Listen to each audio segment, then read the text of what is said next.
Imaginez la matinée parfaite dans votre jardin. Vous sortez avec votre tasse de café, vous vous approchez du potager, vous attendez à voir un vert éclatant, luxuriant, et là, surprise, des feuilles d'ail jaune, tristes et flétries. Votre premier réflexe, tout était perdu, adieu la récolte. Le second, il faut arroser d'urgence, mais avec quoi? Et c'est précisément là que 90% des jardiniers commettent l'erreur qui leur coûte une saison entière de travail.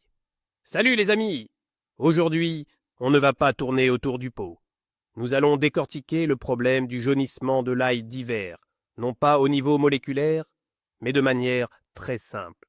Vous allez découvrir le secret qui transformera vos parcelles jaunissantes en une véritable jungle verte. Prêt à entendre la vérité que les fabricants d'engrais préfèrent taire? Alors, c'est parti. Avant de nous précipiter dans la bataille, produits chimiques à la main, comprenons à qui nous avons affaire. L'ail d'hiver est un véritable spartiate du monde végétal. Nous le plantons dans une terre froide. Il hiverne sous la neige et se réveille parmi les premiers alors que le sol est encore quasiment gelé. Et c'est là que réside la racine de tous les problèmes. Imaginez que vous soyez réveillé à 5 heures du matin, jeté dans le froid glacial et forcé de courir un marathon sans même avoir pris le petit déjeuner. C'est à peu près ce que ressent votre ail au début du printemps. Ses racines sont dans la terre glacée, mais ses feuilles sont déjà au soleil. Ce déséquilibre est la clé pour comprendre la majorité des processus. Retenez bien cet état. Les pieds proies, la tête chaude, car c'est exactement de là que nous allons commencer notre enquête. On va commencer par la raison la plus évidente, celle qu'on oublie pourtant souvent, le simple stress thermique lié au froid. Et je ne parle pas de l'hiver qu'on a eu il y a 3 mois, mais bien des gelées de printemps. Regardez comment ça fonctionne. L'ail germe très tôt. Dans la journée, le soleil réchauffe, la feuille se met à pousser activement, et les cellules se gorgent d'eau. Mais la nuit, la température chute sous zéro, l'eau contenue dans les cellules des pointes gèle, se dilate et fait éclater les parois cellulaires. Au matin, le soleil se lève, la glace fond, mais les cellules sont déjà mortes. Elles sèchent et jaunissent. C'est de la physique pure, on ne peut pas lutter contre ça. Si vous constatez que seules les pointes extrêmes ont jauni, 2 petits centimètres à peine, et que le reste de la feuille reste vert et tonique, respirez. Il s'agit très probablement d'une simple conséquence de ces montagnes russes de température. La plante se remettra d'elle-même de ce problème dès que le temps se stabilisera. Mais nous pouvons l'aider à surmonter ce choc un peu plus rapidement. Quand on parle d'aider les plantes à gérer le stress thermique, il faut oublier le fumier et le salpêtre pour l'instant. Ce qu'il nous faut, ce sont des antidépresseurs végétaux. Et oui, ça existe. Les produits à base d'épibrasinolide ou de zircon, c'est exactement le remède qu'il faut. Comment ça marche? Vous diluez littéralement une seule ampoule, généralement 1 millilitre, dans 5 litres d'eau. Il est crucial de le faire correctement. L'eau ne doit pas être glacée, mais tiède ou légèrement chaude. L'application doit se faire non pas en plein soleil en journée, mais plutôt en soirée ou par temps couvert. Ces substances vont aider la plante à mobiliser ses réserves internes et à réparer ses membranes cellulaires. C'est un peu comme donner une tasse de thé chaud à quelqu'un qui est transi de froid à l'arrêt de bus. Le thé ne le nourrira pas, mais il va se réchauffer et reprendre ses esprits. Donc, si le problème vient du gel, un seul traitement peut suffire à stopper le jaunissement et à redonner de la vitalité à votre ail. Passons maintenant à la deuxième cause, et c'est probablement la plus fréquente, la carence en azote. Mais interrogeons-nous sur la raison de cette carence spécifique au printemps, même si vous avez enrichi votre sol généreusement à l'automne. Imaginez le sol comme un réfrigérateur. Il regorge de nourriture, mais toute cette nourriture est, pour ainsi dire, gelée. L'azote présent dans la terre se trouve souvent sous des formes que les racines ne peuvent pas assimiler tant que les bactéries du sol ne sont pas actives. Or, les bactéries sont des êtres thermophiles, elles aiment la chaleur. Tant que le sol n'atteint pas au moins 6 ou 8 degrés Celsius, elles restent dormantes. Les racines de l'ail, elles aussi, fonctionnent au ralenti dans cette terre glacée. C'est le paradoxe. La nourriture est là, mais elle est inaccessible. La plante, en état d'urgence, commence alors à mobiliser l'azote des vieilles feuilles afin d'alimenter les nouvelles pousses. C'est précisément pour cela que les feuilles inférieures ou les pointes jaunissent. La plante les sacrifie pour préserver son point de croissance vitale. Nous avons donc établi que l'ail manquait de nutriments. Que fait le jardinier lambda? Il prend de l'urée, aussi appelée carbamide, et la répand généreusement sur la planche de culture. Et c'est une énorme erreur au début du printemps. Écoutez attentivement, cela va vous faire économiser de l'argent. L'urée est une forme d'azote amidique. Pour qu'elle soit assimilable par la plante, elle doit passer par toute une chaîne de transformation, impliquant ces fameuses bactéries du sol. Or, nous le savons, les bactéries sont endormies à cause du froid. En épandant de l'urée en avril sur une terre froide, vous jetez purement et simplement votre argent par les fenêtres. L'engrais restera inefficace comme un poids mort pendant 2 ou 3 semaines jusqu'à ce que la chaleur arrive. Pourtant, l'ail a besoin d'azote immédiatement, là tout de suite, sinon il perdra tout son potentiel de croissance. L'urée reste un excellent engrais, mais il est à réserver pour plus tard, quand vous vous promenez au potager en t-shirt et non plus en veste. Bon, si l'urée ne fonctionne pas, quelle est la solution? C'est là qu'intervient notre sauveur, le nitrate d'ammonium. Notez bien ce nom au marqueur rouge. Il contient de l'azote sous 2 formes, nitrique et ammoniacale. La forme nitrique, c'est comme une injection intraveineuse pour la plante. Elle est absorbée instantanément par les racines, même dans de l'eau glacée, même quand les températures sont basses. Les racines n'ont pas besoin d'attendre les bactéries. Elles boivent cette solution et la mettent immédiatement au travail. Le dosage est simple. Une boîte d'allumettes, soit environ 20 grammes pour 10 litres d'eau. Et attention, arrosez absolument vos planches. Ne saupoudrez surtout pas les granulés sur un sol sec. S'il ne pleut pas, soit ils se dissoudront dans l'air, soit ils brûleront les racines. Préparez la solution et arrosez. Vous verrez l'effet littéralement 3 à 4 jours plus tard. Les feuilles vont foncer et devenir bien plus charnues. Il existe une autre astuce populaire, souvent recommandée sur Internet, utilisez l'alcool ammoniacal ou plus simplement l'ammoniac.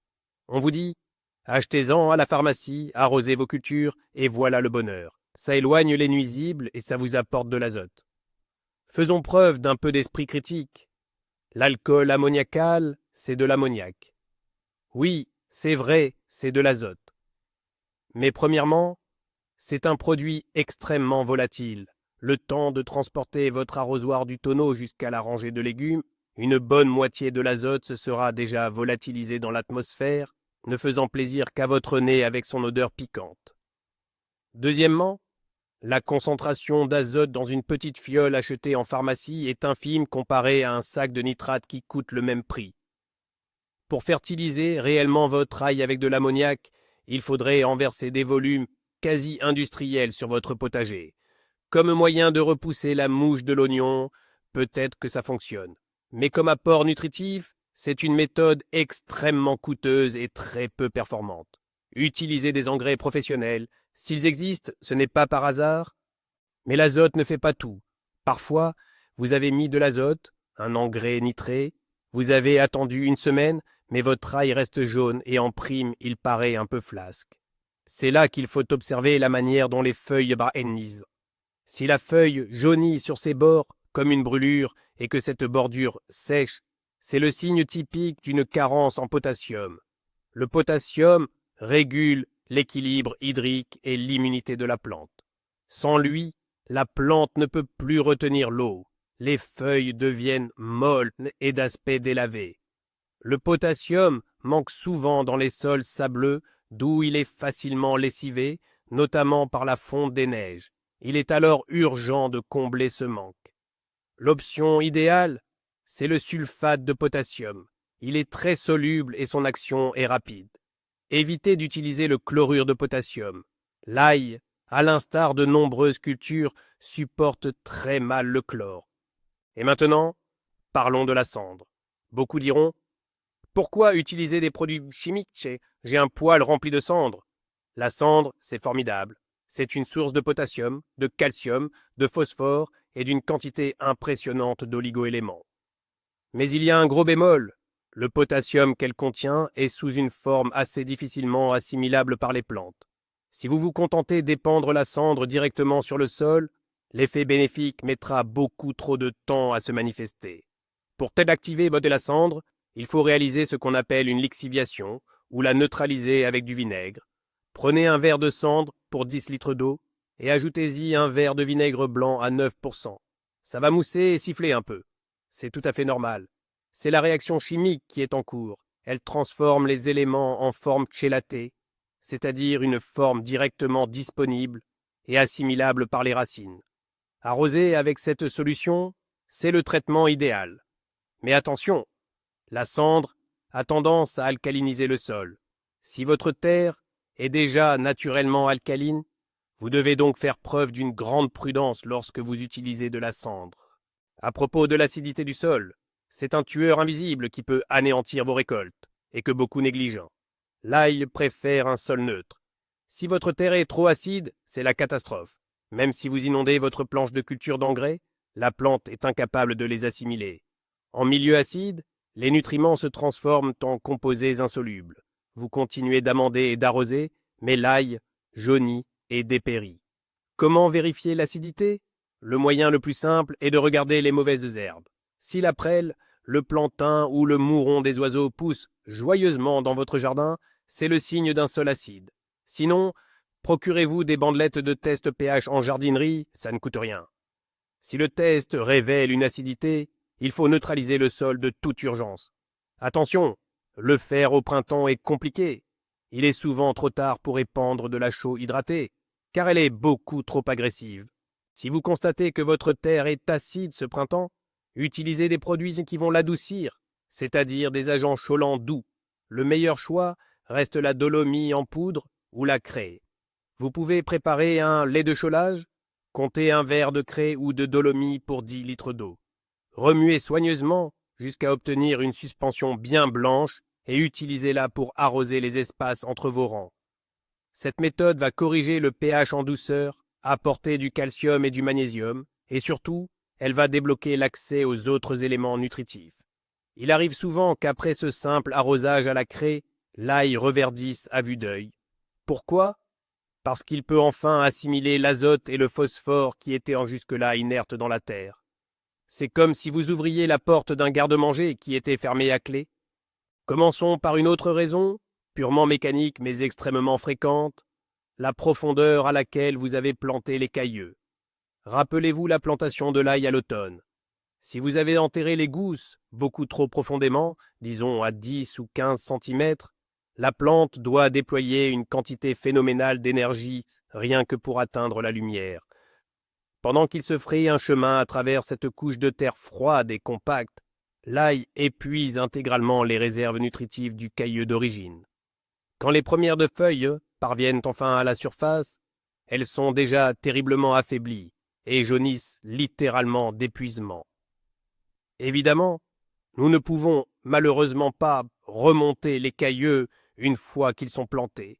Notre mission est d'assurer à cette taille un suivi absolument impeccable, un bon binage pour aérer le sol et permettre aux racines de respirer, et surtout, une fertilisation intensive pour compenser toute l'énergie dépensée lors de cette véritable ascension marathon. À l'inverse, si l'ail est planté trop superficiellement, juste saupoudré de terre, pour ainsi dire, on rencontre le problème inverse. En hiver, ou lors des gelées de printemps, le cailleux risque tout simplement de geler. Le système racinaire est endommagé par le froid et il devient incapable de puiser correctement l'eau et les nutriments. Les feuilles signalent ce stress en jaunissant. Pour vérifier, essayez de dégager délicatement la terre autour d'un seul collet. Si le cailleux est presque à fleur de terre, il faut le pailler d'urgence. Ajoutez par-dessus une couche de 3 à 4 cm de terreau, de tourbe ou tout simplement de compost. Cela agira comme une couverture, maintiendra l'humidité et protégera les racines affectées contre les chocs thermiques. Le paillage est de toute façon la meilleure chose que vous puissiez faire pour votre ail. Abordons maintenant la question de l'arrosage. Au printemps, on se dit souvent que la terre est déjà suffisamment mouillée après la fonte des neiges et qu'il est inutile d'arroser. Mais attention, le temps peut être très traître. Un mois d'avril ou de mai sec et venteux peut assécher la couche superficielle du sol en seulement 1 ou 2 jours. Les racines de l'ail ne sont pas très profondes, S'il leur manque d'humidité, la plante passe immédiatement en mode économie. Elle commence à rejeter ses feuilles en partant de la pointe. Vérifiez toujours l'humidité du sol à la profondeur d'un doigt. Si c'est sec, arrosez sans hésiter. Attention, cependant, à ne pas créer un marécage. Si l'eau stagne et ne s'écoule pas, les racines s'asphyxient par manque d'oxygène. Elles se mettent alors à pourrir et, surprise, les feuilles jaunissent de nouveau. Dans ce cas, il faut d'urgence creuser des rigoles pour drainer l'excès d'eau et aérer profondément les rangs avec une fourche-bêche. Il suffit de l'enfoncer dans l'interligne et de la faire pivoter légèrement pour rétablir l'accès à l'air. On a parlé de la nutrition et de la météo, mais il y a des ennemis bien plus redoutables, les nuisibles. Parmi eux, la mouche de l'oignon. Cette petite bête se réveille dès que les cerisiers ou les pissenlits sont en fleurs. Elle pond ses larves dans le sol juste à côté de vos plants d'ail. Les larves pénètrent ensuite par la base ou la tige. Résultat, le plant commence à pourrir et à jaunir. Pour diagnostiquer le problème, arrachez un plant jauni et examinez attentivement le bulbe. Si vous apercevez de petits vers blancs ou des galeries à l'intérieur, c'est mauvais signe. L'azote ne suffira pas à combattre cette mouche. Là, il faut sortir l'artillerie lourde. Si vous privilégiez les méthodes écologiques, utilisez de la poudre de tabac mélangée à parts égales avec de la cendre et saupoudrez vos rangs. L'odeur perturbe la mouche et la désoriente. Si l'infestation est sérieuse, il faudra malheureusement recourir aux insecticides. Par exemple, des produits à base de diazinon. Mais attention, suivez strictement les instructions et surtout, arrêtez tout traitement bien avant la récolte. Il existe un ennemi encore plus sournois et dangereux, le nématode de la tige. C'est un ver microscopique, invisible à l'œil nu, mais les dégâts qu'il provoque sont effroyables. Les feuilles ne font pas que jaunir. Elles s'enroulent, se déforment et présentent des stries longitudinales claires. La base de la tige devient molle, friable et dégage une odeur nauséabonde de pourriture. Si vous découvrez une telle plante, arrachez-la immédiatement avec sa motte de terre. Éloignez-la de la parcelle, l'idéal étant de la brûler. Il est extrêmement difficile d'éradiquer le nématode du sol. Aucun produit chimique n'en vient réellement à bout.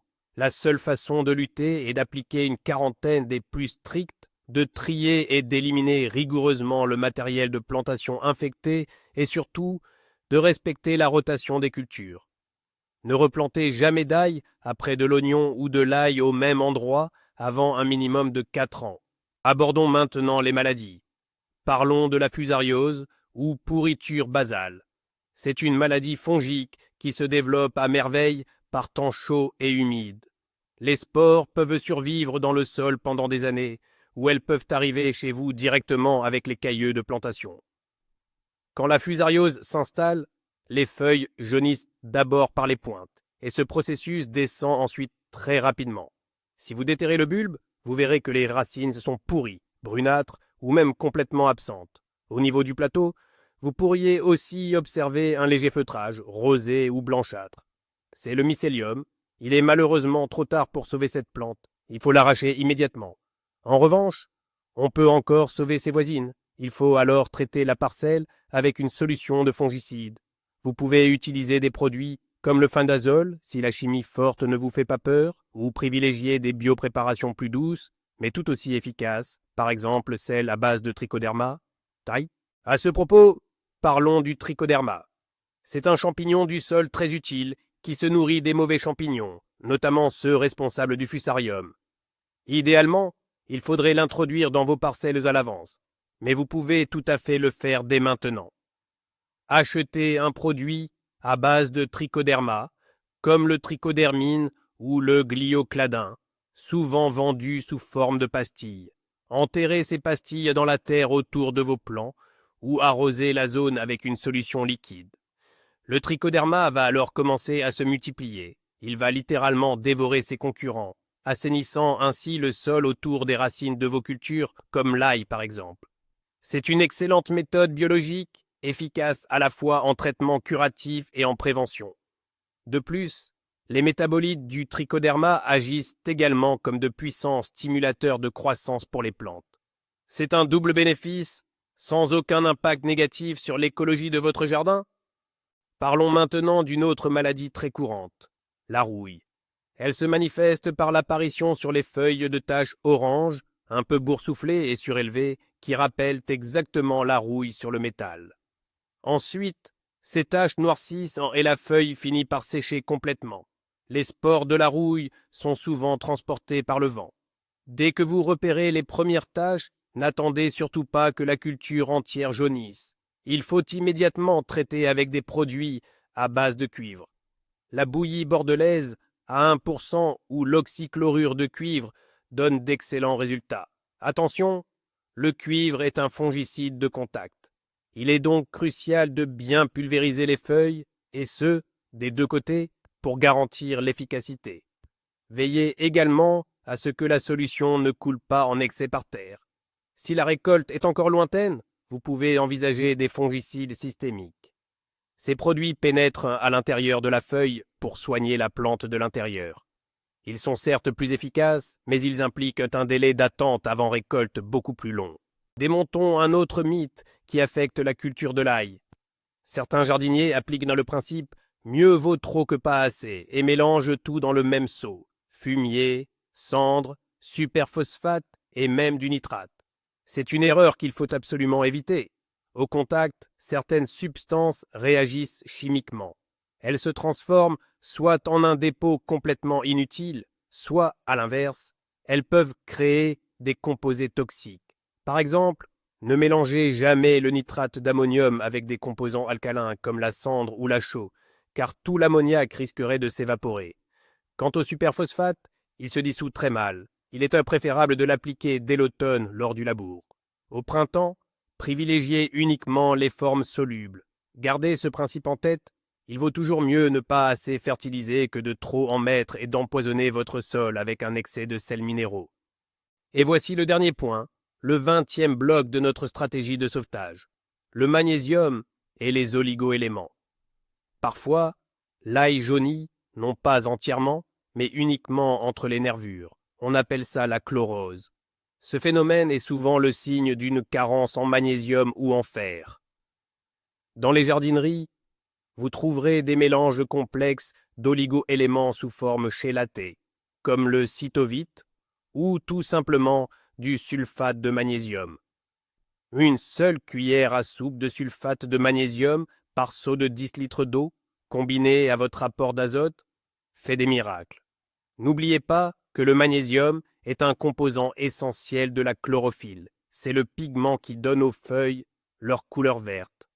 Ajoutez ce magnésium à votre cocktail printanier pour l'ail et vous verrez vos plants prendre une couleur vert émeraude profonde et intense qui fera l'envie de tous vos voisins. Voilà, les amis, vous avez maintenant toutes les clés en main. Faisons un bref récapitulatif pour que ce soit limpide. Premièrement, pas de panique si les pointes jaunissent après le gel. On aide la plante avec des traitements anti-stress. Deuxièmement, vérifiez l'humidité du sol et assurez-vous de l'absence de nuisibles. Troisièmement, si la terre est froide, utilisez du nitrate d'ammonium. Si elle est déjà réchauffée, l'urée fera l'affaire. Quatrièmement, n'oubliez pas de désacidifier le sol et de surveiller l'équilibre entre le potassium et le magnésium. Et surtout, regardez toujours à la racine, au sens propre comme au sens figuré. L'ail est une culture très reconnaissante. Accordez-lui un peu d'attention maintenant, au printemps, et cet été, vous récolterez des têtes de la taille d'un poing. Merci beaucoup d'avoir regardé jusqu'à la fin. Si cette vidéo vous a été utile, n'oubliez pas de mettre un pouce bleu, de vous abonner à la chaîne et de me dire en commentaire avec quoi nourrissez-vous votre ail au printemps, vous? Vous avez peut-être votre propre recette secrète? Parlons-en. À bientôt au jardin.